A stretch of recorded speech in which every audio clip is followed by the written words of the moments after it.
My husband stole my bank account, draining it until only $5 remained. He then surprised my sister with a luxury car and a new house at her birthday party, where he publicly proposed to her. My parents supported his decision. The next week, my sister called about unpaid rent. I just smiled, knowing they'd soon be shocked by my surprise. I'm Kelly. Until recently, I thought I had my life all figured out. My husband, Frank, and I were happy living in a nice apartment in a good neighborhood. We both had stable jobs. I worked as a marketing manager, and Frank was the head of sales at a sports nutrition company. Our plan was simple: save money for a house and then start a family. We lived a modest life, sharing one car. Every morning, Frank would drop me off at work on his way to his office, and I would find my own way home in the evening. It wasn't always easy, but we stayed focused on our goals. Everything changed when Frank's sister, Julie, came to stay with us. She was a widow with 3 young kids, and after losing her husband in a tragic accident, our in-laws were very protective of her. They didn't want her to feel lonely, so they sent her to stay with us. Frank was thrilled when she arrived, eagerly helping her with her bags. I smiled and went along with it. Sure, it'll be nice to spend time together, I said. At first, Frank's kindness toward Julie and her kids was sweet. He played with the children, listened to her problems, and made sure they were comfortable. But as days turned into weeks, his attention to Julie became overwhelming. He started expecting me to help her too. Kelly, can you do Julie's laundries? Why don't you take her shopping? She needs a break. After working all day, I now had to take care of Julie and her kids as well. I was exhausted, but Frank didn't seem to notice. One day, he told me firmly, "Julie is going through a tough time. We need to make her feel comfortable. Can't you be more understanding?" I stared at him in disbelief. "Frank, I'm trying, but I'm exhausted. I work all day, then come home to cook and clean for everyone." I felt invisible, like my feelings didn't matter anymore. "I need a break too," I said, feeling exhausted and frustrated. Frank frowned, unhappy with my response. "Julie is a single mom. She needs our support. You should be more understanding," he argued. Frank's constant attention to Julie and her kids made me feel pushed aside. Days turned into weeks, and Julie showed no sign of leaving. After long, tiring hours at the ad agency, I would come home only to cook and clean for everyone. Frank often criticized me, making me feel like nothing I did was good enough. One evening, as he complained about the food being too spicy for Julie, I nearly broke down. "Frank, I'm doing my best. I'm tired too, you know," I said, holding back tears. He quickly snapped back, defending Julie. "She's exhausted and busy with the kids. She doesn't have time to cook." I took a deep breath, trying to stay calm. "I understand that, but no buts, Kelly. We need to support her," he interrupted firmly. I nodded silently, avoiding another argument. I knew Julie was struggling, but I was exhausted too. I just wanted our life to go back to normal. One evening, as I washed the dinner dishes, I thought about how much had changed between Frank and me. Something felt different, and I was scared of where this was heading. Then, Frank suddenly broke the quiet. "Kelly, we need to talk," he said, leaning against the kitchen counter. I dried my hands, a bad feeling settling in my chest. "What is it?" I asked, trying to stay calm. "Julie is thinking about moving here for a job," he said, sounding excited. My heart skipped a beat. This came out of nowhere. "Oh, that's unexpected," I said carefully. "Yeah, isn't it great?" Frank continued, not noticing my discomfort. "And here's what I was thinking. You could quit your job and stay home to take care of the house and kids." The plate in my hand nearly slipped. The plate in my hand almost slipped and crashed into the sink. "Excuse me, you can't be serious," I stammered. Frank's face was firm. "I am serious. Julie needs to work, and someone has to take care of the kids." I was shocked. "Frank, I'm not giving up my career to babysit someone else's children. That's not fair." "What's not fair," he shot back, "is expecting Julie to do everything alone." I took a deep breath, trying to stay calm. "Let's think about this. Where does Julie plan to live if she gets this job?" Before Frank could answer, Julie strolled into the kitchen, grinning. "Oh, didn't Frank tell you? I'll be moving in here with my amazing brother. He's always been so supportive." I turned to Frank, my eyes demanding an explanation.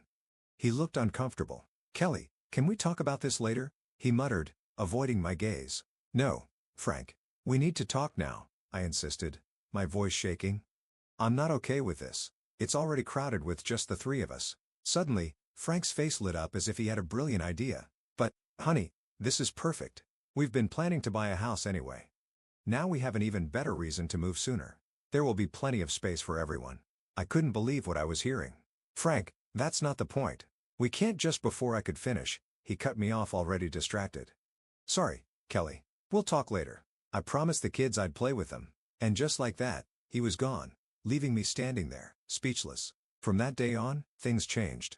Frank stopped driving me to work, always with the same excuse. Sorry, babe, I'm really busy this morning. I knew something was off, but I had no proof. I was now dealing with my commute alone, on top of everything else. One afternoon, I came home early, hoping to rest and maybe cook dinner in peace.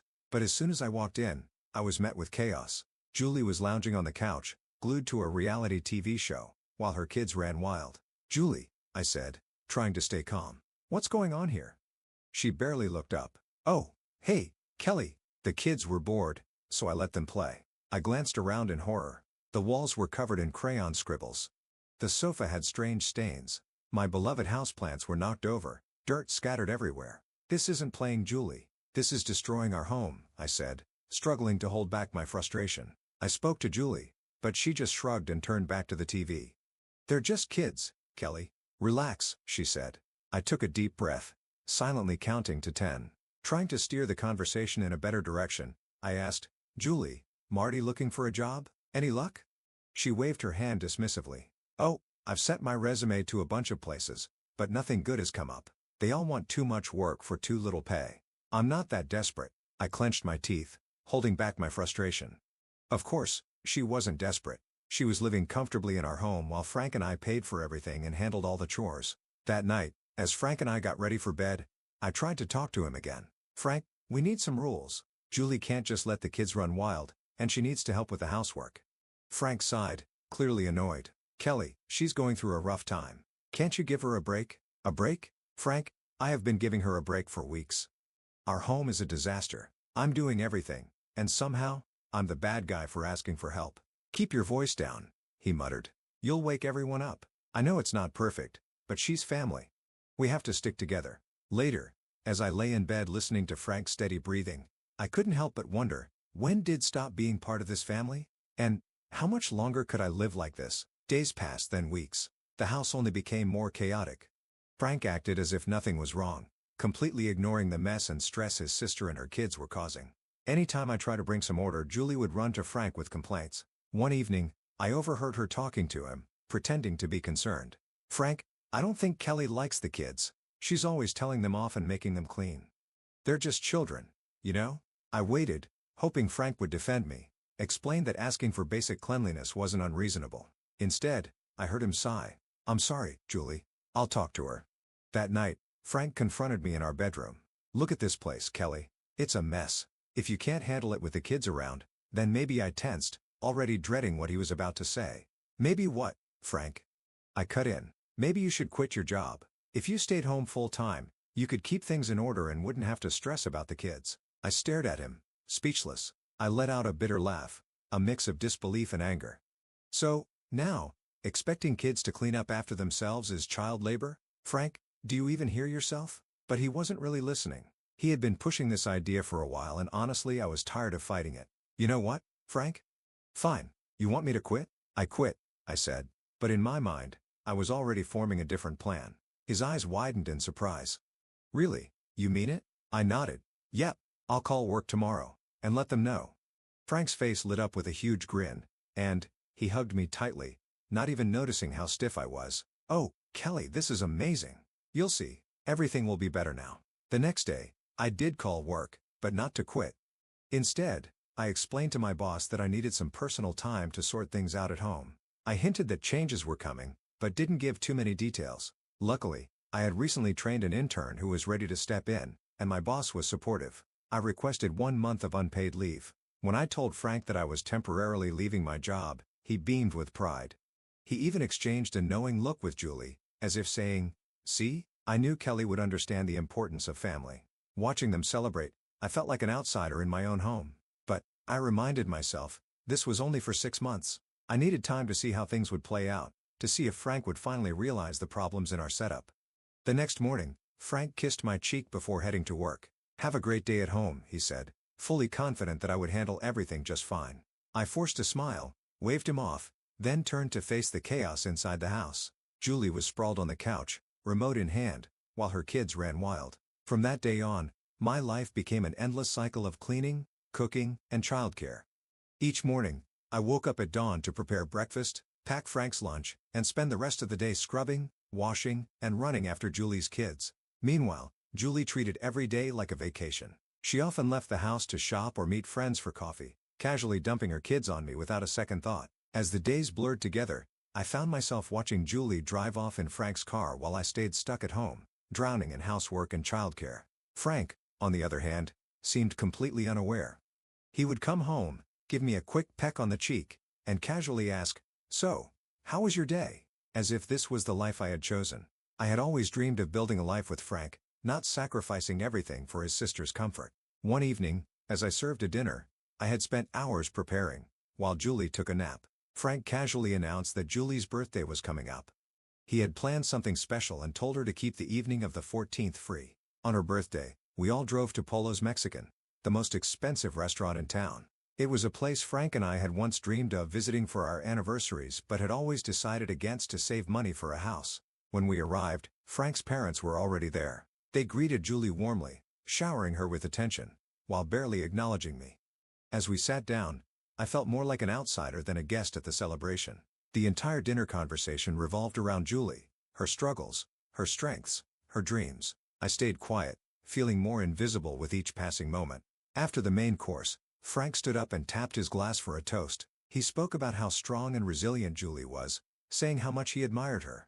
The room filled with applause. Then, he reached into his pocket and pulled out a small box. For a brief second, my heart leaped. Could this be for me? Was he about to show his appreciation for everything I had done? But as he turned toward Julie, my excitement vanished. "Julie, I know you've been struggling to get around with the kids," Frank said. He opened the box, revealing a set of car keys. "Happy birthday, sis. Here's your very own car, just like you always wanted." The room erupted in cheers and applause. Julie jumped up and hugged Frank tightly. "Oh my God, Frank, I can't believe this. You're the best brother ever." Meanwhile, I sat there, frozen, my mind racing. A car? He bought her a car? Memories flooded back. So many times I had told Frank that we needed a second car. Every single time, he had dismissed it, saying we needed to save money for our house. I swallowed hard, trying to stay calm. "Frank," I started, my voice shaking. I looked at Frank and asked, "Why did you buy such an expensive gift for Julie?" The room went silent. Everyone stared at us. Frank's smile faded slightly. "Well, Julie really needs a car. It's hard for her to take the kids to the park or the doctor, and she'll need it when she starts her job." His words hit me like a slap. "And what about us? I've been asking for a second car for months." Frank's face hardened. "Kelly, you're home all day. You don't need a car." His dismissive tone felt like a punch to the stomach. How much did this car cost Frank? He shifted uncomfortably. $45,000. The room seemed to spin. $45,000? Your sister needed this car, but I didn't. My patience was gone. I had sacrificed my job, my dreams, and my identity for this family. Frank's face turned red with anger. "If you're going to be so selfish and difficult, fine. I'll take out a loan and put the money back." "No," I snapped, not caring about the scene we were causing. "I don't want a loan. I want you to sell the car and return our savings." Julie, who had been quiet until now, suddenly spoke up. "See, Frank? I told you she was controlling. She always wants to run everything." Frank's parents nodded in agreement. His father spoke sternly. "Kelly, you need to understand your place. Frank is the head of this household." I felt like I was drowning in judgment. My heart pounded. Frank suddenly stood up, his chair scraping against the floor. "That's enough, Kelly. You've ruined the evening with your behavior. Don't you know how to act in public?" Tears welled up in my eyes, but I refused to let them fall. I took a deep breath, grabbed my purse, and stood up. "I'm leaving." My voice was steady. Frank, now ignoring the shocked looks from other diners, exploded. "Get out, you ungrateful freeloader. I'm the one making the money, and you dare to question me? Maybe if you actually worked, you'd have a say." His words hit me like daggers. I wanted to scream that I hadn't quit my job, that I was only on leave. But what was the point? They had already made up their minds about me. I turned and walked out of the restaurant, his angry words still echoing behind me, about how I lived off him and dared to complain. The cold night air hit my face as tears finally spilled down my cheeks. Humiliation, anger, and something else, a firm decision forming in my heart. This was over. When I reached our apartment, my hands trembled as I tried to unlock the door. Inside, Julie looked up in surprise as I stormed in, my face streaked with tears. I walked straight to our bedroom. I packed my suitcase without thinking, just clothes, essentials, and a few things that meant the most to me. I left Frank a short note. I'm at a hotel. Don't contact me. The hotel room felt empty, but at least it was a safe space. That night, I barely slept, replaying the awful dinner in my head. By morning, I knew what I had to do. As soon as her office opened, I called a well-known divorce Scot, Helen Hadsell. Sitting in her office, I told her everything. How my marriage had slowly fallen apart, how Frank had betrayed me financially, and the humiliation I had endured. Julie listened carefully, taking notes. Based on what you've told me, you have strong grounds for divorce, she said when I finished. Determined to start fresh, I found a small apartment near my job and asked to return to work early. My boss quickly agreed.